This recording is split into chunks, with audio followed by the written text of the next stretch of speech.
If the Reds lose, the Mets have an opportunity to win their game and thus get the final playoff spot for the National League. That being said, if the Reds lose and the Mets lose, the Reds get in by virtue of the head-to-head tiebreaker. The Reds went 4-2 in the season series against New York. It's another example of why every game matters. You can sit here every single season. You can point to at least 10 games that you go, they should have won those. And then there's another 10 games that you go, probably didn't deserve to win that one, right? There are always those little margins that come into play here at the end when you're begging for one more win in your column. So the Mets are begging for that one more win against the Mets today. They will be sending Sean Manaea to the mound against young hotshot Edward Cabrera. That game down in Miami starts at 2:10, same time as this one at 2:10, where the Brewers today will send Freddie Peralta on a shortened start, his 34th start of the season, up against Brady Singer. He is 14-11, a 3.95 ERA. Now, over in the American League, a lot of chaos is happening there because there's only one division already decided. That division is the AL West. The Mariners have won the title for the West and thus have earned a bye. They will be the 2 seed in the American League playoffs.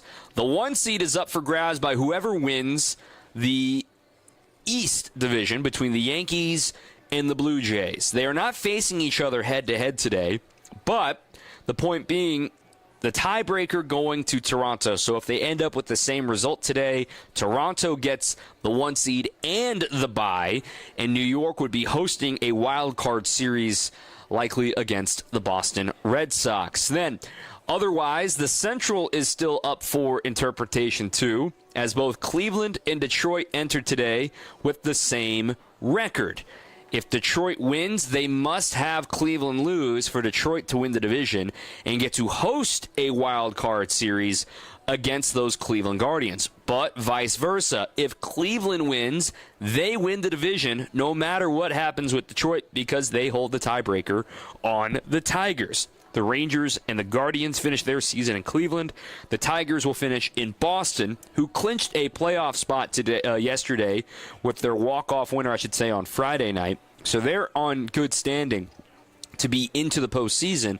But the thing to remember about Boston as they play the Tigers, they do not have the head-to-head tiebreaker on Detroit. So let's say Detroit loses this game. They're in the wild card. They will finish at 87-75.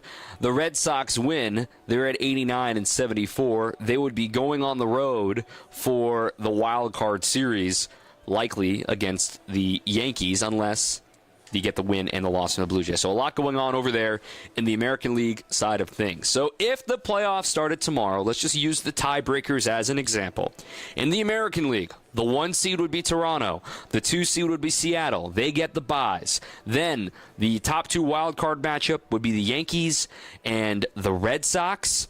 That series, I should say, would be at Yankee Stadium.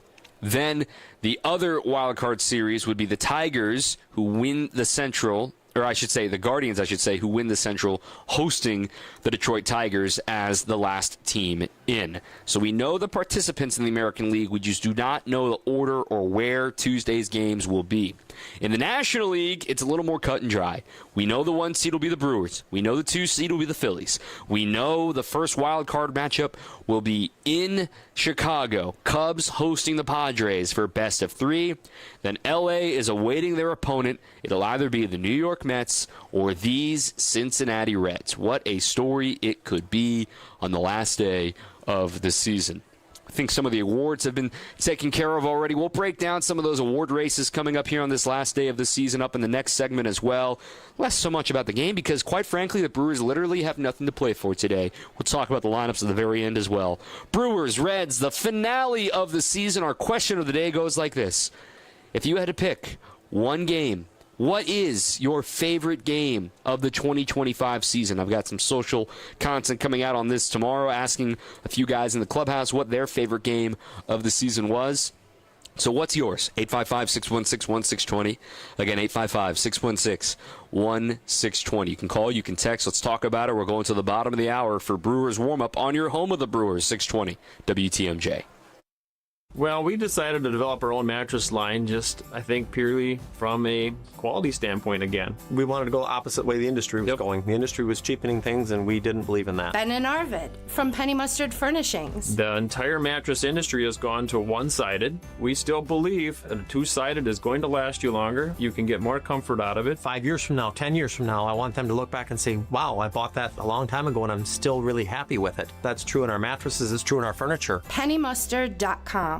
Wisconsin's Morning News is here for you every weekday morning starting at 6 a.m. Vince Petrano. Trump administration's border czar Tom Homan defending himself after allegations he accepted a bag of cash. Eric Billstad. A state senator is claiming the city of Milwaukee spent nearly all of its 2023 Act 12 revenue on government employee raises. And traffic with Debbie Lozica. Eastbound 94 at the ramp from Hawley Road, the left lane is blocked, so that means we got backups. The news you need to know. Wisconsin's Morning News on WTMJ. Hey, John Mercure here for Azura Memory Care and Assisted Living. It's kindness, it's compassion, it's very specialized training. Their mission is to transform the culture of care, and they're doing that every single day. I've been in their places. I've seen how they love and take care of people with cognitive decline, Alzheimer's, or other related dementia symptoms. In part at Azura, they do such a great job because their staff goes through specialized training. They're going to take great care of you. Locations throughout southeast Wisconsin, Wisconsin-based, family-owned. It's Azura. For over a century, local broadcasting has evolved with the needs of the community. We move past the stigmas of opinion journalism and bring the most relevant news online, on air, and on the go. You have trusted us with your news, sports, weather, and entertainment. Trust us to keep moving with you. Text radio to 52886 and tell Congress local broadcasting is here to stay. Now, more of Brewers Warm-Up on WTMJ. Welcome back. I'm Dom Cotroneo. We'll be with you after the game today as well to react to all of it for Brewers and Reds and how the playoff picture actually settles here in the National League. What a fun time to be a baseball fan and to be a Brewers fan because they're headed to the playoffs for a 7th time in the last 8 years, and they are NL Central champs for a 3rd consecutive season. Let's hand out some awards, shall we? Because there's so much discourse about MVP in the American League side. It feels like so much of it is already decided everywhere else in the other awards, like some of the more obvious awards. When you look at Cy Young, it seems pretty simple and cut and dry at this point. You look at the National League, it's going to be Paul Skeens. I don't think there's a doubt in my mind, and quite frankly, it should be unanimous for Paul Skeens. He led baseball in ERA with a 1.97, despite only having, 10 wins. It would have been funny if he was under 500. He even finished with 216 strikeouts. He had a great season. But the American League Cy Young's a little bit more fascinating because Skubal won in ERA, 2.21. Fried had the most wins. Garrett Crochet right behind him. Crochet had the most strikeouts. Skubal had the second most. I think there's going to be a little bit more of a split there. Personally, I'm giving it to Tarek Skubal again. But Garrett Crochet, his first year in Boston, has been phenomenal. And I could see them making that split ballot 1 and 2, 1 and 2. That one's going to be close for the American League Cy Young Award. I think it's going to be unanimous for Paul Skeens in the National League. As for Rookies of the Year, the American League, it's going to be unanimous Nick Kurtz. If you don't know the name, you should, because the Brewers missed Nick Kurtz when he was here with the A's back in April. He was not yet called up. But when you look at it among qualified rookies in the American League, I mean, he's one of the best hitters in the American League, let alone qualified hitters. 291 average.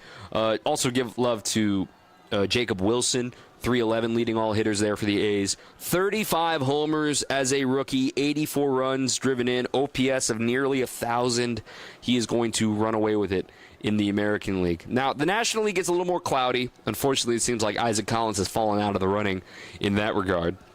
But then you've got Cade Horton, you've got Drake Baldwin, you've got guys like Baldwin is second among qualified rookies in hitting in the National League at 277, even as a catcher.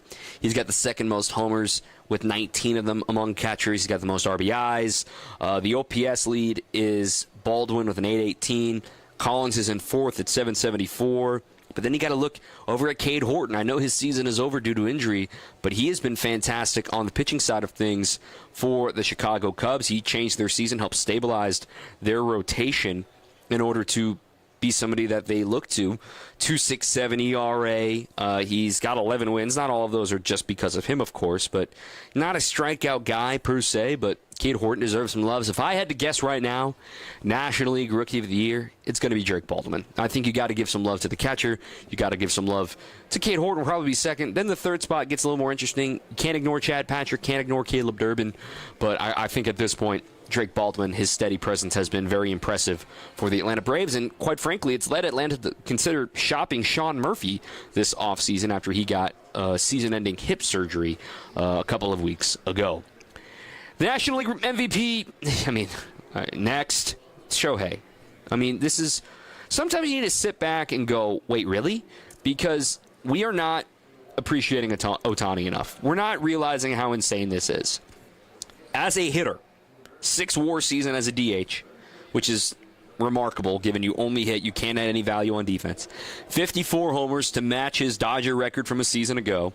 Still has an OPS over 1,000, is still hitting 279, still has a slugging over 600. Oh, by the way, he's pitching this season again while rehabbing. 14 starts, only 47 innings because they built him up slowly.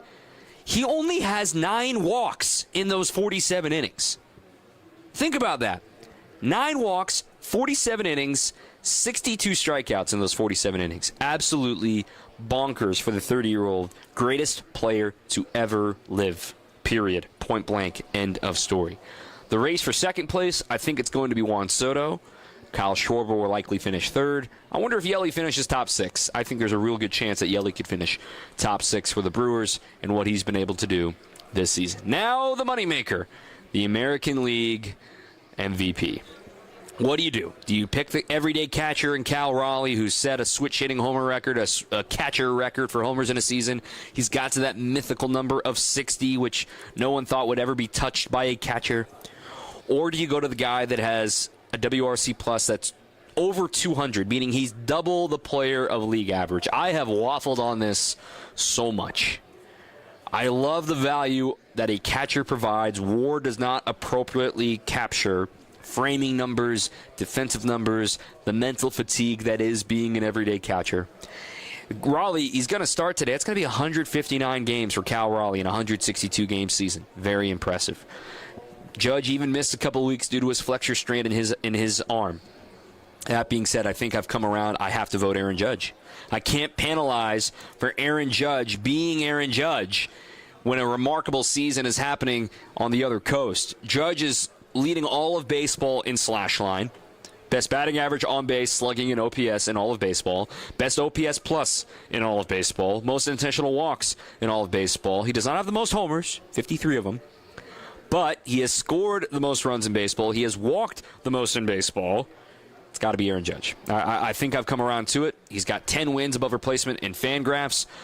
He's just shy of it if you round up in Baseball Reference WAR. I think the MVP really is Aaron Judge. It'll be his 3rd time in the last 4 years. It'll also be his 5th top 5 finish in his career. So that's my awards. In the American League, it would be Aaron Judge for the MVP. The Cy Young, for me, would go to Tarek Skubal. The Rookie of the Year goes to Nick Kurtz. And the Manager of the Year, I'm going Stephen Vogt. I could see Dan Wilson, but I'm going to go Stephen Vogt once again back-to-back. And in the National League, MVP is Shohei Ohtani. Cy Young is Paul Skeens. Both of those will be unanimous. Rookie of the Year, I'm going Drake Baldwin. And Manager of the Year, it's this guy right here, the pocket pancake man himself, Pat Murphy. All right, let's take a look at today's lineup, give you an update on the moves the Brewers made today in our last segment of Brewers Warmup after this on 620 WTMJ. You'll get a new heat pump system, a new furnace, and a full home duct cleaning all together as a package at about half price. Half price! That's how it all shakes out. Not a gimmick. And both the furnace and the heat pump system are high-quality units. This is Anthony Zanevsky. All you have to do is purchase a heat pump system from Quality, and you'll get a free furnace and a free duct cleaning. All totaled, the cost would be about $20,000. When you add in the new tax incentives that you'll get back at the end of the year, you're going to end up paying about half. That's about $10K for a high-quality furnace, heat pump system, and a full home duct cleaning. It's limited time, and last time we did this, the units went pretty fast. So if your home needs a new furnace upgrade and a heat pump system that can act as a brand new AC system as well as a furnace backup, take advantage while you can and cut your energy bills substantially. Call Quality and get them while they're hot. Call Quality for the signature service you deserve. Call Quality. Heating, cooling, plumbing, and electric. The dance of sunlight on water. Shimmering, sparkling, beautiful, hypnotic. Houses that overlook a gorgeous body of water are the most highly desired houses in the world. The Bellamare collection of fine jewelry features classic white diamonds, flanked and surrounded by rare and exotic blue diamonds. Bellamare means beautiful water. Bellamare, sunlight on water, glimmering and twinkling. The dance is enticing. The look is spectacular. The impact is exciting. Blue and white diamonds created in the heart of Mother Nature will dance and sing on the body of a glittering, sparkling woman. Bellamare. This blue and white beauty of sunlight on water should be worn on the fingers, the wrist, the neck, and the ears of the woman you love. The Bellamare collection is available only at Kessler's. We do diamonds better because diamonds are what we do. For the location of the Kessler's nearest you, visit KesslersDiamonds.com. Back to Brewers Warmup on WTMJ. Final segment of the program, then we'll have the news and the On Deck show to follow that final break. So here is the starting lineup for the Brewers, and some updates on the bullpen. Christian Yelich will lead things off again as a designated hitter. Batting second will be Jackson Chourio, playing center field once again. Bryce Terang hits third. He'll play second. Jake Bauers in the cleanup spot, playing first base. Vaughn getting the day off. Sal Frelick back in the order once again. He'll play right field and bat fifth. Caleb Durbin will be the third baseman. Sixth spot for the crew, hitless yesterday. Isaac Collins in left once again, trying to get him going before October begins. Isaac bats seventh. Andre Monasterio gets the start at short. He'll hit eighth. Danny Jansen behind the plate once again, batting ninth for the crew. And in case you're wondering about William Contreras, missing the last two games, still dealing with his wrist from the catcher's interference call last Saturday in St. Louis. William feels he's going to be fine after the layoff. There's not any more imaging scheduled.